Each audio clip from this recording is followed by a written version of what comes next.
Yo, yo, yo, Patsuyu des, on se retrouve pour une nouvelle vidéo. Nous allons rentrer dans une analyse précise des musiques japonaises, en particulier celles des animés, je dirais. Pourquoi elles sont pas sur Spotify? Bon, de toute façon, vous avez vu le titre. Pourquoi c'est pas sur Spotify? Comment ça se fait que c'est aussi lent? Toutes ces choses-là, j'ai envie de les décortiquer parce que ça me tracasse depuis des années et des années. J'écoute beaucoup de musique japonaise. Vraiment depuis petit, depuis collège, je fracasse ça et je vois comment l'industrie est, je vois comment l'industrie évolue et je trouve que les choses sont très lentes dans la manière de distribuer la musique là-bas. Déjà bon, avant de commencer, comme d'habitude, n'oubliez pas, j'ai créé mon manga disponible sur Manga Draft, disponible gratuit, il s'appelle Years. Si vous ne l'avez pas lu, allez le lire, si vous l'avez déjà lu, allez le relire et le partager, ça bouge pas, on est ensemble. Ok, on reprend, j'avais oublié mon micro. Donc en fait, déjà la musique en elle-même japonaise, elle est top, il n'y a rien à dire. Celle que j'écoute le plus après la musique américaine. Parfois ça se bat, en fait c'est par période. Des fois ça va être plus américaine, des fois ça va être plus japonaise. Mais celle que vraiment que je saignais initiale, on va dire j'avais commencé par la musique américaine, parce que j'avais grandi avec ça. Mais après c'était beaucoup de japonaises, mais vraiment beaucoup. Genre le seul américain que j'écoutais c'était Lil Wayne. Et après, on va dire les années lycée, tout ça, vers un peu 2014 et tout ça, l'américain commence à revenir. Mais le japonais n'est jamais parti en tout cas. Il n'est jamais parti. Et du coup, j'ai pu voir un peu différents groupes être là. À un moment donné, ils sont plus là, ils se dissoudent, etc. Bref. Et en fait, moi, ce qui m'a toujours dérangé, c'est la manière dont on se procure la musique japonaise. En fait, c'était vraiment compliqué à l'époque. Là où américaine, c'était beaucoup plus simple. Mais disons qu'à l'époque, c'était sur YouTube et avec ça. Et c'était pas forcément des sons de meilleure qualité, etc. Bref, je dis pas qu'américaine c'était plus simple, etc. Mais enfin, je dis pas qu'américaine c'était beaucoup plus répandu, mais quand même c'était un petit peu plus simple de s'en procurer plutôt que les musiques japonaises parce qu'avant, la culture japonaise, elle était moins connue qu'aujourd'hui. On était un petit peu des ovnis à l'époque. Là, maintenant, c'est beaucoup plus populaire, c'est beaucoup plus mainstream. Il y a des choses beaucoup plus mainstream. T'as beaucoup d'artistes qui pètent à l'international, etc. C'est différent. Après, je vais faire une petite comparaison. Aujourd'hui, ça se passe assez bien. Mais moi, c'est la manière dont c'est distribué. Je vais revenir rapidement. Je vais juste faire une petite comparaison par rapport à la K-pop. Avant, moi, j'en écoutais pas énormément. Mais je pense, de la vision que j'ai, je pense que la J-pop était quand même plus facile d'accès, on va dire, pour nous, dans le sens où, quand je dis J-pop, c'est même la musique japonaise a été plus facile d'accès, dans le sens où tu l'entendais déjà dans les animés, et dans les animés, bah, t'avais plus cette facilité à entendre du japonais que du coréen. Et c'est-à-dire, je pense que c'était, en tout cas pour ici, un petit peu plus simple d'en écouter que du coréen. Après, coréen, c'est vraiment si tu commences à pousser, tu commences à être dans les dramas, etc. Là, tu vas avoir les deux. Tu vas peut-être grandir avec le coréen ou peut-être plus avec le japonais. Mais voilà, le japonais, c'était quand même pas mal. Quand tu commençais à avoir un petit peu la communauté manga, etc., sur internet, il y avait un bon groupe et il y avait quand même pas mal de vues sur les vidéos. Et même les vidéos de musique de jeu, genre les Pokémon, etc., j'en écoutais beaucoup. Il y avait quand même pas mal de vues. Il y avait déjà des millions. Et surtout, on va dire l'époque, je pense vers 2012, 13, par là, c'était vraiment quand Tokyo Ghoul, ça commençait vraiment à péter vers 2014, l'anime il est arrivé, je crois. Et ça commençait vraiment à péter. Maintenant, là où aujourd'hui, je pense que la K-pop met une fusée à la musique japonaise, c'est qu'en fait, la manière dont la musique est distribuée japonaise, c'est lent. Déjà, ce qu'il faut savoir, c'est qu'ils sont encore beaucoup dans les CD au Japon. Et c'est pas tous les groupes qui ont la vision pour se dire, ok, on va mettre sur toutes les plateformes de streaming. Leur musique, c'est souvent chez eux et après chez nous. Enfin, chez nous, à l'international. Et ce que je trouve dommage, c'est parce que la K-pop, eux, les Coréens, à l'inverse, c'est qu'ils ont une manière de faire très américaine, où ils vont vraiment le faire chez eux, mais aussi à l'international. Là où, c'est pour ça que je pense que les Japonais, ils ont du retard. Et c'est-à-dire que la musique vient soit après, soit maintenant les groupes on va dire plus récents ils sont plus connectés, donc ça veut dire que eux ils vont vite mettre sur les réseaux. Mais quand c'est les anciens, il y a énormément de musique que j'écoute, énormément de groupes où il n'y a pas leur musique sur les réseaux, sur Spotify par exemple, parce que moi je prends un exemple en tout cas que de Spotify, je vais pas parler pour les autres plateformes parce que je les ai pas, mais en tout cas sur Spotify il n'y a pas du tout leur musique, ou tu vas en avoir quelques-unes, mais parfois ce sont même pas eux les auteurs qui qui les mettent, c'est d'autres gens qui mettent leur musique. Et ça, c'est dommage. Et parfois même, ils sont même pas sur Insta. Et même des groupes un petit peu plus récents, sur Insta, c'est pas très développé, tu vois. Et ça, je trouve ça dommage parce qu'en vrai, ils ont une vraie fanbase. J'en parlais avec mon pote récemment. Il me demandait si Lisa, qui a fait les openings de SAO, qui a fait les openings de Kimetsu, etc. Si Lisa, donc J-pop, elle pourrait remplir un stade de France. Pour moi, elle remplit pas un stade de France. Pour moi, il y aura beaucoup de gens au Stade de France, mais le remplir, je ne suis pas sûr. À la rigueur, si elle remplit, parce qu'il m'avait posé si elle en faisait deux, elle fait pas les deux. Mais en tout cas, pour un Bercy ou un Arena, ouais, clair, elle les fait. Elle les fait, ça c'est sûr. Et je pense même qu'elle peut potentiellement même en faire deux. Mais en tout cas, il y aura du monde, ça c'est sûr. Et en fait, et c'est dommage en plus qu'elle soit jamais venue parce que il y a des vrais gens, il y a des vrais fans ici. Et je pense qu'ils ont du mal à se rendre compte parfois, les Japonais, qu'il y a des fans à l'international. Ils mettent du temps à se rendre compte. Et je trouve ça dommage parce qu'ils pourraient vraiment faire du profit. En vrai, on va pas se mentir. Oui, ils pourraient nous faire kiffer en fait. Même avant ça, ils pourraient nous faire kiffer. Mais ils restent plus en Asie, voire même au Japon, plutôt que faire des tournées. Après, je comprends que faire des tournées mondiales, ça a un coût. Déplacer le matos, déplacer tout le staff. Donc, ça veut dire l'artiste paye, le staff, tous les déplacements, etc. C'est vrai que ça fait beaucoup. Mais quand je vois que Ado, récemment, c'est une plus petite artiste, elle est venue en France, alors que Lisa, elle est même pas venue en France, c'est vraiment dommage. Je sais pas ce qu'elle attend. Moi, je me suis dit, vas-y, il y aura peut-être un truc qui va se faire au Prime. Enfin, au Prime. Pas au Prime, mais on va dire quand Kimetsu, ça avait pété. Sachant qu'avec SAO, elle explosait déjà. Mais avec Kimetsu, ça a apporté elle est revenue encore. Elle a eu un deuxième souffle, j'ai envie de dire. Elle a eu vraiment un deuxième souffle avec Kimetsu, donc en 2018. Mais 2018, je me suis dit, vas-y, peut-être, elle va faire un truc. Alors, peut-être, potentiellement, elle comptait venir. Mais vu qu'il y a eu le Covid, etc., elle a annulé tout. On va dire 2022, c'était terminé. On va dire 2022, fini. Nous sommes en 2025. Tous les artistes qui sont venus, qui ont fait des tournées depuis, elle aurait pu largement venir et elle n'est pas venue, donc c'est vraiment dommage. Je sais pas ce qu'elle attend. En tout cas, je la vois, je la suis sur les réseaux, je sais qu'elle fait pas de tournée, je sais qu'elle va pas trop à l'étranger. C'est Japon, Japon, Japon, Japon. Et c'est dommage. Ce qui est dommage aussi, donc je reviens au sujet principal, c'est que sur les plateformes, il manque énormément de musique. Par exemple, on va aller sur le plus simple, One Piece. Ce qui est extrêmement dommage, c'est qu'il manque énormément d'OST sur Spotify. C'est une honte. S'il y a des musiques, et comme sur plein d'autres exemples que je vais citer, s'il y a des musiques, ce sont soit des gens qui ont retravaillé les musiques, qui les ont réarrangées, etc. Mais ce sera jamais officiel. Ou soit sinon, ce sont des gens qui font des covers. Donc du coup, pas pour les OST, mais pour les openings ou des endings, ça va être des gens qui font des covers. Et pour moi, c'est une honte. Donc là, on marque One Piece OST. Oh, je regarde ce qu'il nous sort. Alors voilà, il sort Hiroshi Tadani, la base. Il a fait les openings. Ok, il y a quelques OST qui sortent, qui ont l'air d'être officiels. Il dit qu'ils ont l'air d'être officiels. Tu vois là, tu as le film Red. Elle a mis toutes ses musiques, elle a géré. Ça lui a fait une grosse pub en plus, donc c'est très bien. Là, on voit qu'il y a quelques OST. 2024, ok. Il y a des OST récentes. Ça m'a l'air d'être... Ouais, c'est clairement de l'original. Tiens, d'ailleurs, on va même le mettre, on va même l'enregistrer. C'est clairement de l'original. Les OST classiques, on va mettre par exemple Overtaken. C'est la classique. Le problème, c'est que Samuel Kim, en plus, je le revois souvent, très très souvent, même partout. Lui et Mula Jam, ils font énormément de musique. Et en fait, c'est les seuls qui carry. Je jette pas la pierre sur eux, mais c'est les seuls qui carry. Alors que ce ne sont pas des personnes officielles. Ce sont des personnes qui font juste des covers, tu vois. Ils refont les OST, cover, cover, cover. Ce sont juste des covers. Sans eux, clairement, on n'aurait pas les OST. Et il en manque aussi, pareil, beaucoup de Demon Slayer, qui, alors que Demon Slayer, c'est plus récent, mais il n'y a que lui qui carry. Parce que, en fait, il reprend les OST, il les retravaille. C'est quasiment les mêmes en vrai. Mais ce ne sont pas des officiels. Et en fait, tu te dis, mais le staff qui concerne la musique, là, qui concerne la distribution, qu'est-ce qu'ils font en fait? Sur YouTube, tu as les musiques, tu peux avoir accès, tu as toutes les OST. Mais ça reste YouTube. Quand tu sais qu'aujourd'hui, le streaming, ça fait tout. Avant, YouTube, t'écoutais à fond. Maintenant, c'est passé largement en second plan. C'est les plateformes de streaming. Quand tu vois que c'est YouTube qui fait tout le job, tu te dis, mais qu'est-ce que les studios ils font?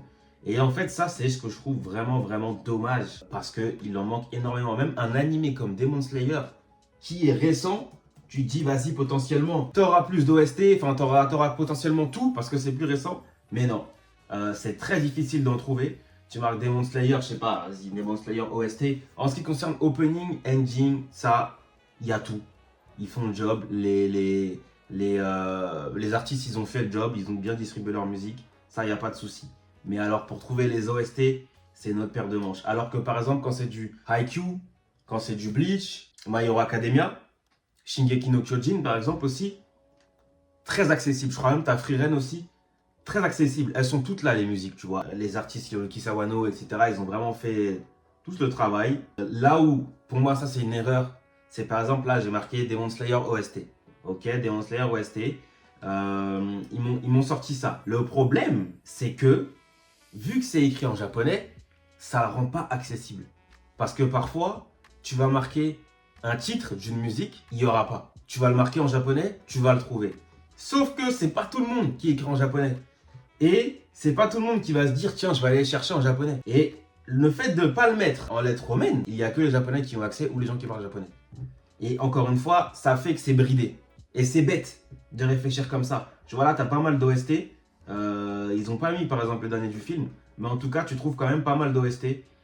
Tu vois, tu as du 2025, 2022, 2024. Tu vois, par exemple, là, si je clique sur ça, tu vas choper des. Ils vont te faire une playlist. Je vois, il y a plus de 500 000 sauvegardes. Ils vont te faire une playlist, Infinity Playlist. Donc, peut-être, à mon avis, ça doit être celle du film. Après, tu as des OST. Attention, on a des OST du film qu'ils ont. Il y en avait dans l'animé déjà, donc qui étaient déjà présentes, tu vois. Mais encore une fois, tu n'as pas la totalité. Et c'est ça que je trouve dommage. D'ailleurs, ils ont même fait des mélanges. My First Story et Hyde, il n'était pas là.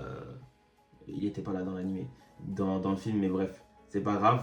Manu is a Mission aussi, pareil, il n'était pas là. Mais c'est pas grave. En fait, ils ont fait un miss. En fait, c'est difficile de trouver. Je trouve ça difficile. Après, t'en as où c'est assez ouvert. Par exemple, tu vas marquer Bleach OST. Bien sûr, je connais les noms, mais juste par curiosité, quelqu'un qui ne connaît pas, il marque Bleach OST. On va voir ce que ça sort. Et là, tu vois, il a bien fait le travail, il a bien fait la distribution, tu vois. Shiro Sagisu, t'as toutes les musiques. T'as plein d'albums. D'ailleurs, t'as même Fairy Tail aussi, j'allais oublier.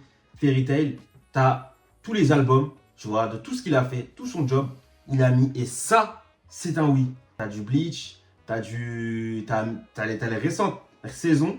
Donc ça, c'est fort. Normalement, t'as aussi Evangelion aussi. Si je dis pas de bêtises, t'as Berserk. Donc tu vois, il y a du Evangelion. Tu vois, ils ont fait le travail. Pareil, tu marques Fairy Tail OST. Fairy Tail OST. Hop, ça te le sort. Yasuhiro Takanashi, il est là. Il a mis aussi tout son job. Tu vois, ça c'est bien. Je vous ai dit aussi Shingeki no Kyojin. Pareil, tu marques Shingeki no Kyojin. Hop, ça te sort Hiroyuki Sawano à gogo. Pareil, tu vois, comme je vous ai dit tout à l'heure, Haikyuu, tu vois, Yuki Hayashi, c'est le même qui a bossé pour My Hero Academia et pour Haikyuu. Donc voilà, il sort aussi. Tu vois, il y a tout son job, tout ce qu'il a fait. Tiens, Sakamoto Days aussi, d'ailleurs, je savais même pas. Il a bossé aussi pour eux, pour le Sakamoto Days, très bien. Il a fait aussi IQ, là, il n'est pas suggéré. Mais regardez, on va descendre 2014, par là. Voilà, IQ 2014, tu vois, t'en as, ils sont là. Il a fait le taf, il a mis tout. Tu vois, lui aussi, pareil, il a mis tout. T'as même Naruto aussi, tu marques Naruto OST. Tu vois, ça te sort des trucs. Mais moi, ce que je trouve fou, ça te sort vraiment beaucoup. T'as Yasuhiro Takanashi, pareil aussi, il a bossé pour Naruto. Musashi Project aussi, pareil. Et moi, je trouve vraiment dommage que là, et encore, j'ai sorti vraiment ceux qui sortent le plus. Mais quand tu as des animés comme One Piece, où tu as les OST, ce ne sont même pas des OST originales, ce n'est pas les vrais soundtracks. Même si c'est quasiment, j'ai envie de dire à 98% quasiment les mêmes, ce ne sont pas les studios qui les sortent. Tu vois ce que je veux dire? Moi, c'est ça que je trouve ça dommage. Et pareil, tu vas avoir par exemple, j'en ai un bon exemple aussi, là si on se concentre sur un groupe, voilà, donc Kankaku Pierrot. En gros, eux, ils ont fait l'opening 1 de Black Clover. Donc l'opening 1, c'est celui-là. Ok, ils ont fait l'opening 1. Ensuite, lors du dernier épisode, ils ont refait l'opening 1, mais ils ont fait une version plus longue. Et je m'en souviens, il a mis 3 ans avant de sortir sur les plateformes. Donc ça veut dire que moi, pendant 3 ans, ce que je faisais, c'est que j'écoutais une version YouTube qui était un petit peu remixée. T'entendais un petit peu le son du combat derrière, de l'épisode qui tournait. Mais ils ont essayé de boiter, tu vois, de mettre les deux pour que ça fasse la version longue. Tu vois, tu savais que c'était pas la vraie, mais t'avais grosso modo à peu près tout, mais c'était pas en bonne qualité. Et ils ont mis 3 ans, ils ont sorti 3 ans après. Donc la nouvelle version, donc c'est celle-ci là, Last Page. Et ils l'ont sorti au moment où le film allait sortir. Sauf que faute pour eux, ils ont mal géré leur coup parce que le film avait été avait été décalé à ce moment. Mais encore une fois, c'est mal réfléchi d'avoir sorti aussi tard. Parce que ça, normalement, la musique était tellement demandée. Normalement, tu sors ça direct dès que l'épisode il se finit, tu vois. Le jour où le dernier épisode est diffusé, bam, tu sors. Ça aurait été les Américains, direct. Quand il y a un film qui sort, les Spider-Man, quand il y a des Spider-Man qui sortent, direct à l'album qui va être là sur les plateformes partout, il sera là directement. Pareil pour Arcane, tu veux la musique, boum, il sera là. Arcane, il vient de sortir, tu auras tous les musiques directement qui seront là. Tu vois, et par contre, les Japonais, eux, c'est toujours après. Soit c'est après, soit c'est d'autres gens, soit c'est mal fait, c'est mal réfléchi. Et ça, je trouve ça dommage. Last Page, tu vois, il est là. Il a fait 2 millions. Je sais même. Ça se trouve, il y en a, ils ont oublié qu'il était là le son. Il y en a qui savent peut-être même pas qu'il était là le son. Alors que si il avait sorti, s'il était sorti, je vous garantis, s'il était sorti le jour même où Black Clover était terminé, l'animé là, je vous assure qu'il aurait fait tellement, tellement, tellement plus de streams. Mais comme ils ont réfléchi à l'envers, et bah les streams sont pas là. Et c'est dommage parce que vraiment, encore une fois, les Coréens, eux, ils réfléchissent vraiment pour l'international. Quand tu as un groupe qui pète, le groupe, il parle en coréen, il va parler aussi en anglais. Et en fait, à partir du moment où il parle anglais, ça y est, il a tout le peuple. Là, les Japonais, ça va être... bon, je vais pas leur dire de chanter en anglais, de parler en anglais ou quoi que ce soit. Mais en gros, c'est pour dire que les Coréens, ils ont une vision plus globale, plus internationale. Ils ont chez eux, mais aussi plus à l'international. Même si tu as des groupes où ils vont parler que coréen, mais du coup, tu vas voir tout de suite dans les statistiques que leur fanbase allait plus chez eux qu'autre chose. Après, c'est un choix de leur part, à mon avis.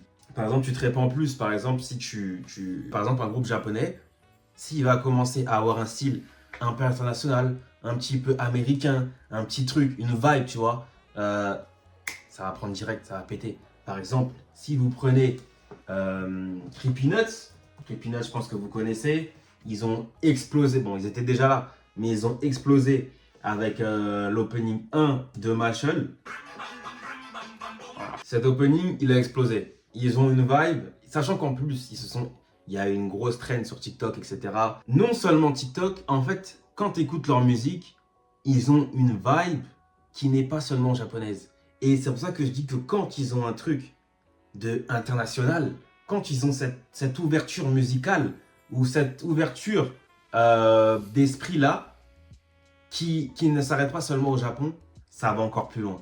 Et par exemple, tu vois, Hiroyuki Sawano, les OST de Shingeki, elles pètent dans le monde entier. Et voilà, tu as des représentations dans le monde entier de ces musiques, etc.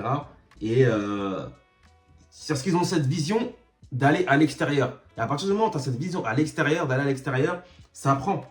Par exemple, là, je vais vous faire écouter une autre musique, c'est Millage, une autre musique de Creepy Nuts, juste pour que vous ayez la vibe.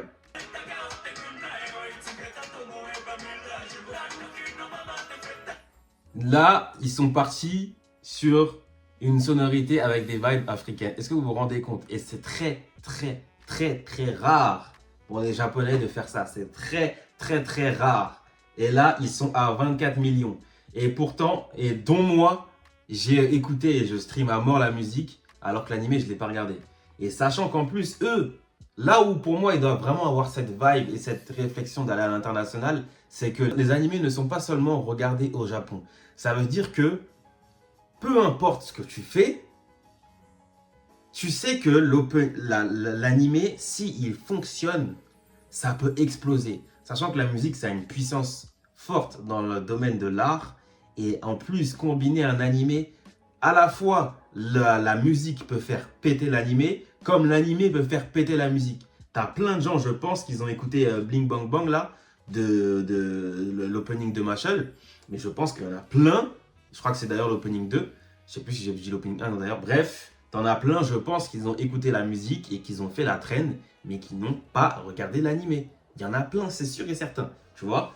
Et c'est des choses qui arrivent, hein, je ne jette pas la pierre sur eux. Et encore une fois, du coup, pour un autre qui avait aussi pété, je sais, de celui de Dan Dadan, pareil. Tu vois, t'écoutes ça, hormis les paroles japonaises, ça sonne pas japonais. Et du coup, ce truc-là, ça fait que en plus ça explose. Alors je dis pas aux Japonais de faire des choses, des sonorités uniquement étrangères. Moi, là, c'est juste un exemple pour dire que voilà, ça peut être une recette qui explose à l'étranger parce que tu n'as pas forcément ce truc japonais et tu as cette ouverture aussi, par exemple, avec la sonorité africaine qui fait que ça peut aller plus loin. Tu as des musiques entièrement japonaises, sonorité japonaise qui pètent à l'étranger, ça, il n'y a pas de souci. Mais pour moi, ça reste le principal, le noyau de ce que je dis. Le noyau, c'est le fait que la distribution joue énormément. Si vous mettez 3 ans pour sortir la musique, c'est pas bon. S'ils mettent 3 ans, si, c'est pas normal.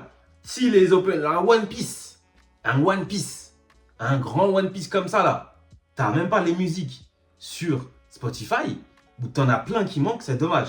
Pour terminer, d'ailleurs, t'as même aussi, si tu marques par exemple Samurai Champloo, j'avais oublié comme exemple, tu marques Samurai Champloo, boum, ça te sort. T'as Minmi d'ailleurs qui avait chanté pour Samurai Champloo. T'as du Nunjabes qui sort.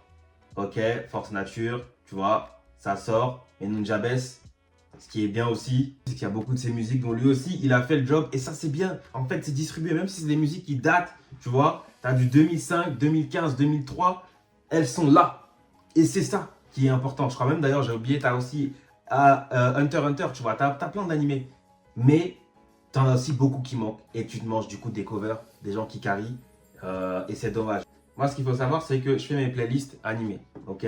Là, j'ai ma playlist animée, comme vous voyez, hop, il y a plein d'animés, j'en mets plein. D'ailleurs, même Dragon Ball, j'ai oublié de citer, mais Dragon Ball, il n'y a quasiment rien sur, sur Spotify et c'est vraiment dommage. Donc là, vous voyez, il y a plein d'animés et j'ai fait une liste où des musiques que je ne trouvais pas. Là, je vais marquer rapidement Dragon Ball OST, ça va sortir quoi? Ça va sortir des covers. Vous allez voir, hein. Ça va sortir des covers, ça va sortir, voilà, comme j'ai dit, Miola Jam, qui carry encore. Mais ça va sortir quelques-unes des officiels. Mais encore une fois, c'est quelques-unes. T'as des anciennes aussi qui vont drop. T'as du plus récent comme Daima qui va sortir. Mais encore une fois, t'en as beaucoup, beaucoup, beaucoup qui manquent. Et c'est dommage. Et donc, je vous disais, j'avais fait une liste des musiques que je trouvais pas sur Spotify. Et en gros, là, c'est toutes les musiques d'animés que j'ai fait, que j'ai pas trouvé. Donc, t'as Dick Rayman, City Hunter, il n'y avait pas. Naruto, t'as tout ça. Rendez-vous compte, l'opening 1 de Naruto, il est même pas là. Le 1, le tout premier, il est pas là sur les plateformes. J'ai bien dit le tout premier, hein, quand ils sont petits. Il est pas sur les plateformes. Et après, il en manque plein d'autres. Bakuman, pareil, il n'y a pas. Captain Tsubasa, qui est plus ancien, je peux le reconnaître, il n'y a pas. Mais par contre, il n'y avait pas Captain Tsubasa de 2023 qui est sorti. Et ça, c'est une honte. Alors, je ne sais pas si aujourd'hui c'est sorti parce que je n'ai pas vérifié depuis. On va essayer de vérifier en direct. Là, on va voir. Il y a des noms japonais, mais encore une fois, c'est pas ça. Comme tu vois encore Miola Jam qui carry, qui a fait l'opening. Mais encore une fois, rien. Et du coup, Johnny's West, il sort une meuf, je sais pas c'est qui. Il a fait les openings de Captain Tsubasa, mais rien. Et en fait, t'as plein d'exemples comme ça où t'as pas, c'est des musiques récentes, où ils dorment, tu sais pas ça sort où, peut-être ça va sortir sur une plateforme japonaise, mais on sait pas c'est quoi la plateforme japonaise, tu vois. Donc c'est dommage. Et encore une fois, donc là, t'as One Piece, Bon Voyage qui est pas. T'as du Black Clover. T'as les deux qui sont pas là, les deux musiques qui sont pas là. Mais là, t'as tout ça de One Piece qui n'est pas là. Là, c'est vraiment tout ça. Les dernières récentes, elles sont là. Mais là, t'as tout ça de One Piece qui n'est pas là. Est-ce que vous vous rendez compte de tout ce qui n'est pas là de One Piece? Et là, on parle en opening et ending. Là, c'est les openings et ending. Sachant que tout à l'heure, on a regardé OST, il n'y a pas. Donc, bref. C'est dommage, vraiment la façon dont... Attends, j'ai pas envie de finir sur cette image. C'est vraiment dommage la façon dont c'est distribué la musique japonaise. En fait, ils ont... Je pense que le problème, c'est que à la fois... Attends, comment je peux quitter là? J'ai pas envie de la voir là. En fait, le problème, c'est que je pense que les Japonais, ce qui est dommage, c'est qu'ils n'ont pas la vision. À la fois, ils n'ont pas la vision, à la fois, ils sont en retard, ou peut-être aussi qu'ils n'y pensent pas. Ou je pense qu'aussi, ils sous-estiment l'impact de la musique qu'ils ont à l'international. Et non seulement la musique, mais même l'art. Je pense qu'ils sous-estiment encore beaucoup, malgré le carton que ça fait à l'étranger. Ils sous-estiment encore trop le côté où la musique aussi doit être partagée dans le monde entier. J'ai assisté à un concert de SNK et le groupe avait dit que pour reproduire les musiques, ils avaient reproduit les musiques, mais après ça, Hiroyuki Sawano, qui lui, comme par hasard, avait la vision, mais ils avaient poursuivi, je crois, en justice, si je ne dis pas de bêtises, poursuivis en justice parce que, en gros, les artistes promouvaient leur musique sans l'accord de l'auteur, en fait, tu vois. Et encore une fois, c'est dommage parce que pour moi, c'est que bénéfique. Alors oui, eux, ils auraient dû plus se rapprocher, mais pour moi, c'est que bénéfique de ouvrir ça, de plus mettre sur les plateformes, de tout mettre sur les plateformes, d'être présent sur les réseaux. Mais ils n'ont pas ce truc où ils sont en retard, ou je sais pas, ils viennent pas, ou peut-être qu'ils ont peur de, je sais pas, peut-être qu'ils se disent qu'il n'y aura pas des gens, mais à la rigueur, même si vous ne venez pas, à la rigueur, mettez sur les plateformes. Ce n'est pas normal que des grosses musiques ne soient pas sur les plateformes. Un One Piece, ce n'est pas normal qu'il manque autant de musique. Dragon Ball, il manque autant de musique. Alors, t'as Naruto, t'as tous les ceux que j'ai cités, t'as Jujutsu Kaisen, t'as Boruto, plein, tout ce que j'ai cité précédemment, t'en as qui sont là, mais même si c'est les récents ou moins récents, bah, par exemple, t'as Kimetsu no Yaiba qui est celui qui explose le plus en ce moment, le plus gros, on va dire. Bah, soit c'est écrit en japonais, du coup, c'est pas tout le monde qui peut les trouver, soit il n'y a pas et c'est des covers qu'on trouve. Donc, c'est ça, je trouve ça dommage. Bref, vidéo un peu longue, mais j'étais obligé de dire plein de choses. Je ne pensais pas qu'elle serait aussi longue. Mais voilà, en tout cas, bref. J'espère que vous avez apprécié la vidéo. Dites-moi ce que vous en pensez. On se retrouvera en tout cas pour la prochaine vidéo. Ciao.